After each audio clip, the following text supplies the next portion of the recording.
So hey everyone, Philosopher Stoner 666 here. I figured I would just make a quick sort of update video and a little chime in on a subject that I've been thinking about for a bit. So the update's nothing too interesting. I'm now in Miramichi, New Brunswick, waiting for my work visa to go to China. And yeah, they've been giving me some hassles. I have my work permit, but they won't give me the invitation letter. So I've just been waiting around. And I had an interesting experience today. I was walking, trying to explore, get to the other side of the river, crossing the bridge. And the bridge is big, about 100 meters up, highway. The cars coming towards me at like 70 kilometers an hour. And, every time I see a big bridge or I see something like that, I think of suicide. But for the life of me, I felt, too nervous. I couldn't even cross the bridge, So I was thinking to myself,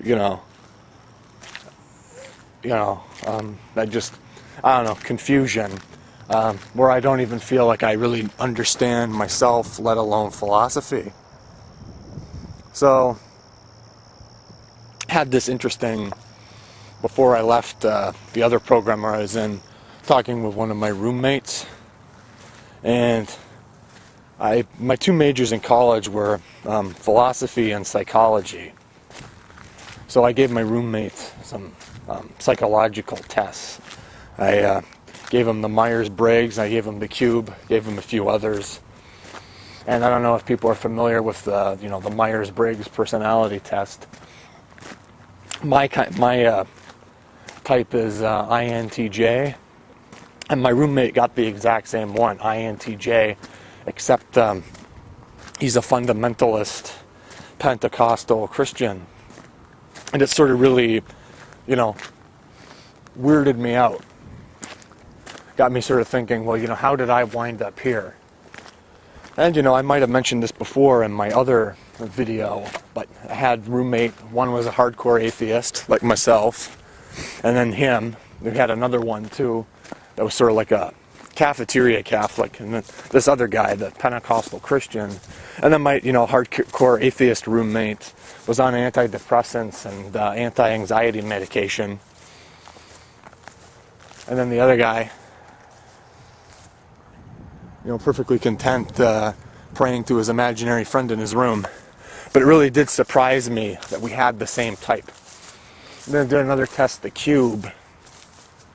And, he had the same color cube as I did. Now, the Cube test, I do it on lots of people, I don't really take it too seriously because it's one of those things that was designed or used primarily to, pick up girls at bars. But anyways, I find it, amusing. It's a pastime. It's a hobby. But anyways, it sort of really bothered me. Where it's like, where I've come to, and sort of my perception of the world. Like, how the hell does that happen? How does somebody, we basically think the same, analyze things the same? How does one person wind up being a Bible thumper, and then another person wind up like me? Like a moderate depressive, thinking about suicide, looking at bridges and stuff. But anyways, yeah, the weather and stuff here in New Brunswick's really interesting. Anyways, what sort of been reflecting and saw this video that Derived Energy did about objective morality. And so to me, I think too much of the discussion of objective morality is getting lost in this psychology thing, when a lot of it has to do with language and geography. So, right now that I'm in New Brunswick's a completely bilingual province. So everything is English and French. And in fact, they even speak weird dialects that are like combinations of English and French and all the rest of it. And even the layout of the town here, this used to be an old Air Force base. And, They spread everything out. Everything's really spread out. Everything's really impractical. It's sort of like having, two official languages. It's really impractical sort of thing to do. And then the winters are cold and stuff here, and it sort of affects the way everybody thinks. But as I've understood it, the pursuit of philosophy is to pursue the truth, to pursue more of an objective understanding of reality, and to not get lost in these semantics. And I feel whenever there is a discussion, there's not much difference between the people of subjective and objective. I think it's just the subjectivist people are trying to use it to be evasive, when really all it is the semantics of language, the minutia, the bullshit of language, as I've understood it. But again, I don't think you'll ever really unravel the whole mystery until you start to pursue your own self-knowledge, your own knowing yourself. And that was even a wise old saying, is, know thyself. So again, it just brought me to sort of question where the heck I'm coming from and what I'm doing, So I can't, because I have this doubt in me, I can't be, evangelical in my thoughts, if that makes any sense. Like I said. But one thing's for sure is that I know, I'm never having a kid.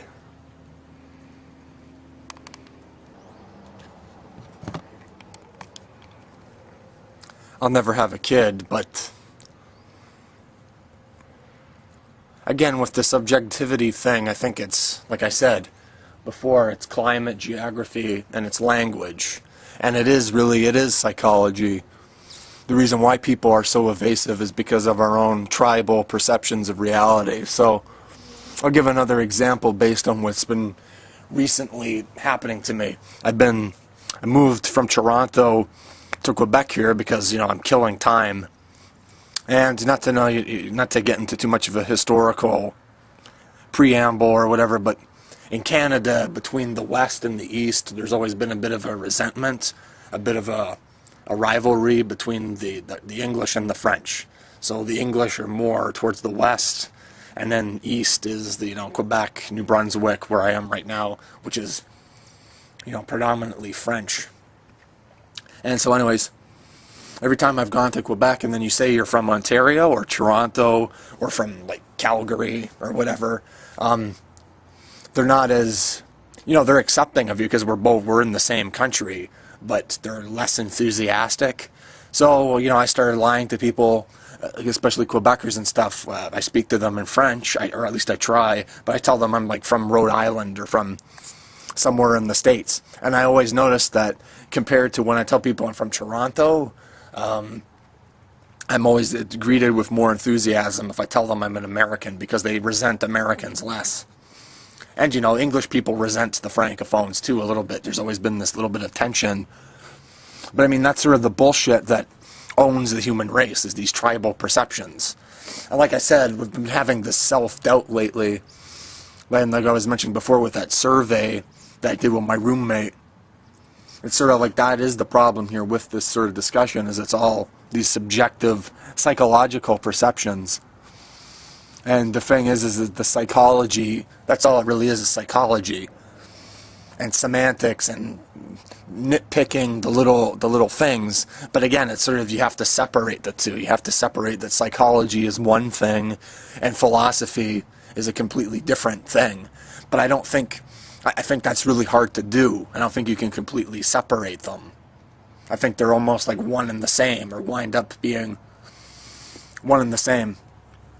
Anyways, I don't really know, where I'm going with this. I just figured I would put my 2 cents in. But then again, my 2 cents isn't probably worth very much. Anyways, Philosopher Stoner 666 out. So I figured I would just add this into the end of the other video I just did, the life affirming garbage cans.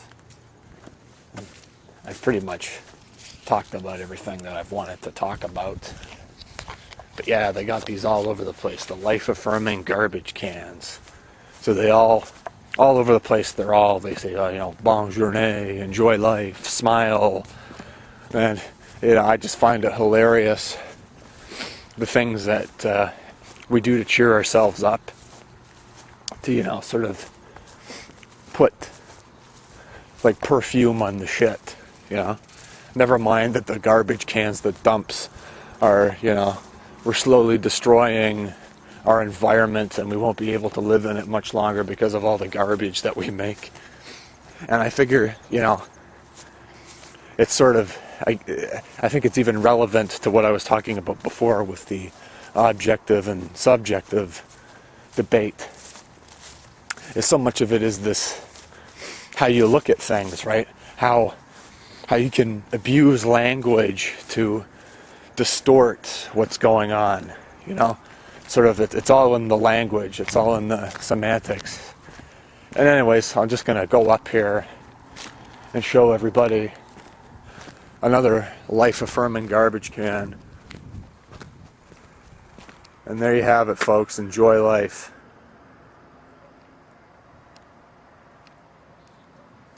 Never mind that it's garbage.